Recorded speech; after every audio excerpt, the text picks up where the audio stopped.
So if you're working away FIFO, you probably already know the drill. You know, it's 40-degree heat, flies everywhere, you're away from family and friends. So if you're not putting that good money to work, you're kind of wasting that grind. You're wasting the sacrifice of being away. When I first started working FIFO, I didn't know exactly what I was doing, but I knew I wanted to save around 100 grand. That was this nice sort of round figure. Wasn't that number for any specific reason. Just felt like a good solid milestone, something I could do something real with, so I wouldn't have to keep working in the mines forever and a day. A lot of guys fall into the trap when on site. You know, they don't have any real plan. They're just sort of drifting away day to day. You work hard, you get paid well, then they blow it on toys, bad habits, big nights out with the lads when they're back on their own, which is understandable. You feel like you deserve it, like you owe it to yourself. I've been working up there for 4 weeks straight. I need a big blowout. But for me, I started asking, like, what's all this sacrifice actually for? What's going to give me a way out of this, working these 12-hour days back to back for 28 days straight? I saw a few of the boys getting into the property in Australia, but they were mostly sort of heading into the negatively geared space, which was getting pushed very hard to a lot of miners, reducing the tax. But then, like, the maths never made sense to me. It just never sort of worked out. You know, you spend $1 now to maybe get 30 cents back at tax time. So you're still losing money just to feel clever at the end of the financial year. So it's not really investing to me. It's kind of like a reverse saving. I don't know, but it got spooked heavily on a lot of miners to reduce the tax bill, and a lot of people sort of fell victim to that. I wanted to put my money somewhere it could grow, not just offset my tax bill. And for me, I was very interested in Queenstown, which is a booming little ski town in New Zealand. Not just winter based, it's actually summer based. Summer's actually busier now than winter. But it always attracted me to the area.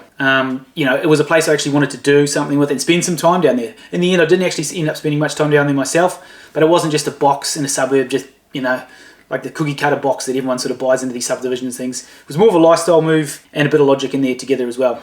So eventually, after looking around for 6 months to a year, found a unit for 215,000 NZD. And it was under market value at the time. I think the capital value, which the bank puts it at, was 240. Because it was zoned like at a short stay nature, like in Airbnb style, the bank made me put down a 35% deposit, which I wasn't entirely aware of at the time.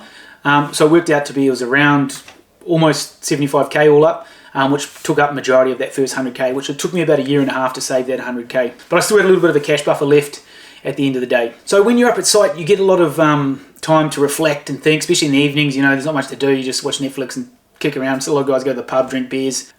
Even whilst you're at site or working, whatever you may do, you're not really using much brain power sometimes, especially for the jobs I was doing. You're washing dishes, dragging bags, whatever you're doing. It's a lot of manual labour. You know, it's not hard, not much, doesn't use much brain power to swing a shovel or, you know, drive a truck. But I'd spend a lot of my time and energy thinking about how to invest my money that I was earning and put it back into some other assets to make my money work harder for me. So I didn't have to be up here for 30, 40 years like I saw a lot of the guys have been up there with. Some of them have been up there for 20, 30 years, still didn't really have much to show for their time up there, which to me just seemed like such a waste. You're up here, you're slogging it out, they're not really enjoying it, but yet, you know, they're stuck in this sort of trap. You know, they're up there, they've just got a lot of bad habits. So this is where the equity game sort of came into me in the property. So I bought that first place in Queenstown for 215,000. About a year later, I actually left the mines for a bit. We took off travelling, and I got that property revalued when we got back from an overseas trip for about a year or so. And it was valued at just over 300,000, around 305,000. So I had about another 90 odd K, you know, equity created in that without me lifting a finger. So then I went back to the bank. I was back in the mines again, so it was easy to get finance. I wanted to withdraw some of that equity to put into another property, which is what we did. We ended up buying a quarter-acre section with a house on the front of it in Owakuni, in the central part of North Island, for 150 grand, which is surprisingly cheap at the time. This was in 2015, so it seemed like quite a good deal for me at the time. Once again, that was all under the rateable value that the local councils put on property in New Zealand, which is also a good benchmark if you're looking at buying property in New Zealand.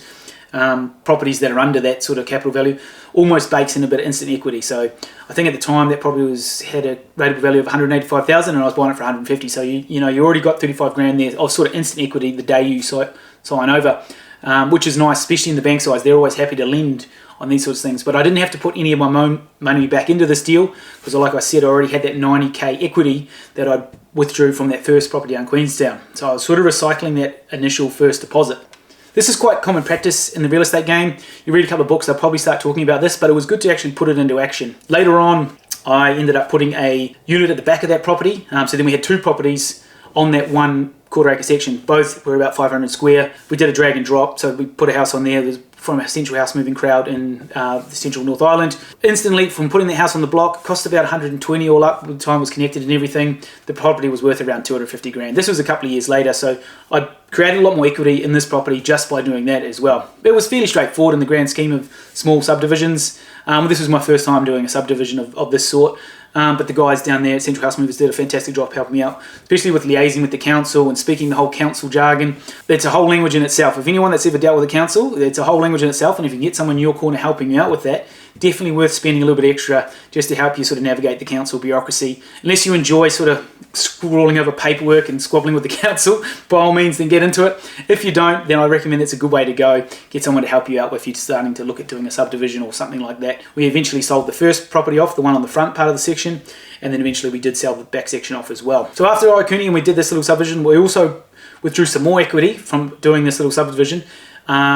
Pulled some more equity out, and then I had access to I think it was around 350 grand the bank said they'd give me, which I ended up putting into a property up in the far north, which we still have today as well. Same thing, bought that, I think the capital value at that, actually that capital value, that one was 175, I bought it for 180k, so I was 5 grand over that capital value, but it was still at a pretty sharp price I thought at that time. It was rented at, I think it was around 300 a week at the time, so it was about break-even point for servicing the mortgage on that.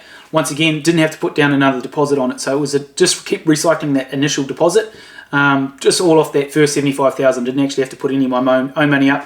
Obviously you have to pay the mortgage and things once that starts coming online, but it's a nice way to keep sort of rolling, keep compounding without actually putting more money into the deal. The only money I ever put in was that first 75,000, and then kept withdrawing equity from that property to keep buying more other properties down the line. Now, a lot of luck, I suppose you could say, was factoring into this as well. New Zealand was going through quite a good property boom at this time. I bought Queenstown in 2012, and that was still off the back of the GFC, so a lot of property in Queenstown got hammered pretty hard during the GFC, and it was only just starting to sort of come back online around that 2010, 11, 12. Then from 13, 14, 15 right through to, we only actually sold it last year. We ended up selling that for 525,000. So a fair nice little capital gain on that as well, which now we've put into a property here in Australia. So yeah, I just kept doing the same thing. I'd buy right, I'd generally try and buy it a bit below value, I'd add value, I'd wait maybe 6 months to another year, revalue, and then just keep repeating this process. It became a bit of a cycle, and it worked out to be a pretty smart one in the end. Best part of it is I didn't have to put any more money back into the deal. So what I'd tell my younger self if I was doing this again, this is the classic thing you hear in podcasts, what you tell your younger self. So looking back, the hardest part for me was probably just staying the course, keeping that money. I had a pretty good, strong mindset on that. I wanted to save that 100,000, but I looked all around me. A lot of my friends and people I was working with, like I said, they were sort of blowing their money on jet skis and Harleys, and a lot of bad habits were getting thrown in the mix. So if you're in FIFO now, and this is something that you don't want to be in for the rest of your days, I highly recommend starting to look at different options to invest that money. So it's not something you have to keep doing year on year. Before you know it, you wake up and you're 60 years of age and you've been spent half your life up in the Pilbara. You're on your second or third marriage. Your kids hate you because you're never at home. Look, you hear it all the time across FIFO. Some people do make it work. I'm not saying everyone doesn't. There are some families, and they're incredibly strong families, that make it work.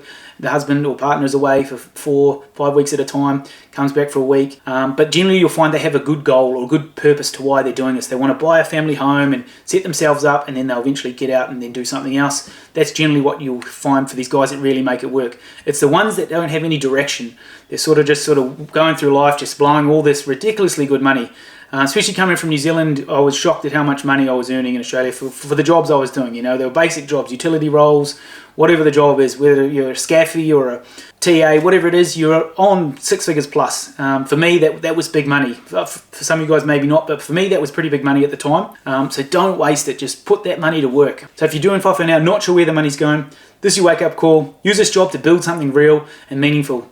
Don't work your ass off there just to put it back through depreciation and car loans, and invest it, grow it, and escape that grind. I think this is my 2 cents on it all anyway. If you enjoy working up there, by all means knock yourself up. Keep working up there, you'll set yourself up incredibly well. Especially if you do this for 20 years. In the grand scheme of things, I was only really working FIFO for a few years, but it was a great stepping stone for me, and I'm blessed that I had the opportunity to work these jobs, as I wouldn't be able to do today what I'm doing probably without that initial first leg up with earning that good money.